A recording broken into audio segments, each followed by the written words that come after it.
You know, in millions of doctors' offices right now, a revolution is happening. It's totally invisible, but it can hear every single word you say. We're talking about the AI Scribe, a technology with, well, incredible promise, but also some serious peril. So let's dive in.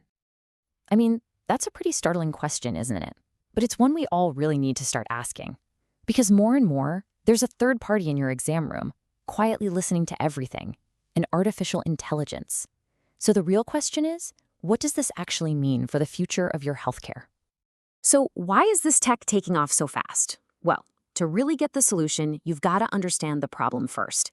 And for doctors and nurses, it's a waking nightmare, the absolutely crushing, relentless burden of medical documentation. Just think about it for a second. For every single patient they see, clinicians are getting buried under this mountain of notes and data entry. And this isn't just, some minor annoyance, it's a full-blown crisis. It's one of the biggest causes of burnout, and it steals precious time and focus away from what really matters, taking care of patients. So into this crisis steps a potential hero, the AI Scribe. The promise is pretty simple, actually. Automate all that busy work, fight burnout, and give doctors and nurses their time back. But how exactly does it pull this off?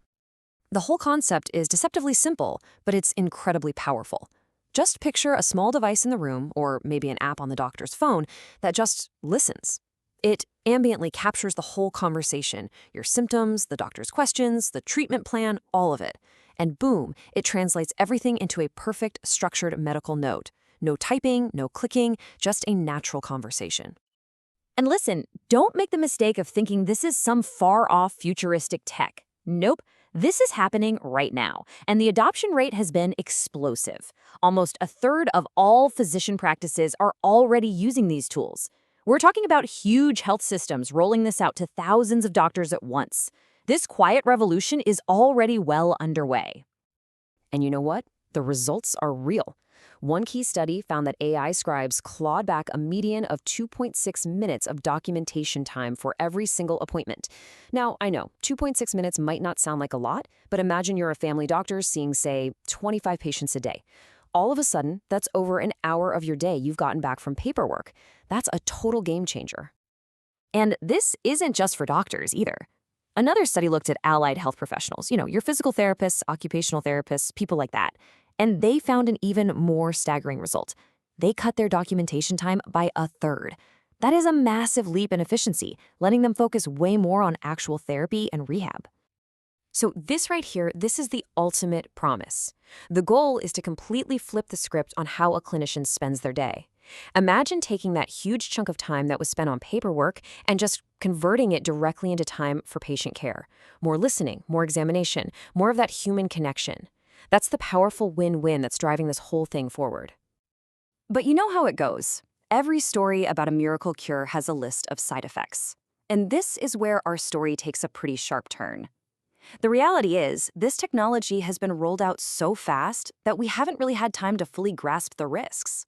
What happens when the AI mishears something, or misunderstands, or even worse, what if it just makes stuff up? To really get the risk, you have to compare an AI scribe to a human one. A human might make a typo, right? Spell a drug name wrong. But an AI makes completely different kinds of mistakes. It can't see a patient wince in pain or notice they're fidgeting anxiously. All these critical nonverbal cues are just invisible to it. And its errors aren't just typos. They can be complete fabrications, which is a whole new and frankly dangerous problem. Okay, so researchers have basically pinpointed 4 critical ways these AIs can fail. First, you have fabrications, sometimes called hallucinations, where the AI literally just invents things, like a physical exam that never actually happened. Then there are omissions, where it might just delete a critical symptom a patient mentioned. It can also misinterpret context, and maybe the most confusing, it can make speaker attribution errors. Just imagine your complaint about a side effect getting written down as if it were the doctor's observation. And make no mistake, these are not just theoretical risks. This example, no vascular flow instead of normal, it comes from an older technology, and it led to real patient harm. The danger now is that these new, much more powerful AIs could make similar or even worse errors on a massive scale. As you can see right here, a single wrong word can have absolutely catastrophic consequences. What makes all of this worse is that we often don't even know why the AI makes a mistake. And that leads us to what's called the black box problem. Think of a black box AI like a magic box. The doctor's conversation goes in one side, and a perfect-looking medical note comes out the other. The problem is, you have no earthly idea what is happening inside that box. It is a complete mystery. And because its logic isn't based on actual medical training, its mistakes can be completely random and almost impossible to predict, let alone explain.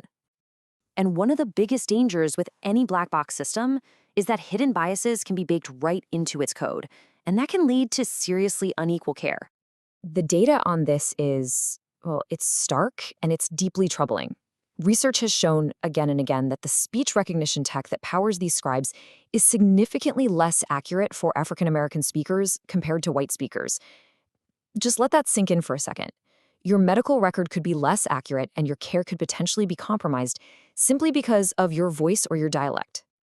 So this all raises a huge question. When an AI error causes harm, who's responsible? Is it the doctor, the hospital, the tech company that made it? Right now, there is a massive regulatory gap. Most of these AI scribes are just classified as administrative tools, not medical devices, which means they get to bypass FDA oversight entirely. Okay, so the situation is clearly complex. The promise is huge, but the perils are very, very real. The way forward isn't to just stop progress, but to build some serious guardrails. So how do we build these guardrails? Well, experts have a pretty clear plan. It all starts with prevention, rigorously testing these tools before they ever reach patients and demanding transparency from the tech companies. Then it's about accountability, creating clear regulations for when things go wrong and having strong protocols inside hospitals. And finally, we've got to look ahead, funding independent research to really understand the long-term impacts on our healthcare system. Look, getting this right isn't the job of any one group. It's a shared responsibility. It's going to require action from federal regulators, from hospitals, from tech vendors, all the way down to the individual doctors and nurses using these tools. And, crucially, it includes patients. We have to be informed and empowered to be part of this conversation. So let's be absolutely clear here. The takeaway is not AI is bad. Not at all. This is a powerful, really valuable innovation. The real goal is to be smart about it, to find that critical balance between embracing progress and upholding the single most important, totally non-negotiable priority in all of medicine, patient safety. So we'll leave you with this thought. The AI is already in the exam room. The debate over if we should use it is basically over. The only question that matters now is how we use it responsibly.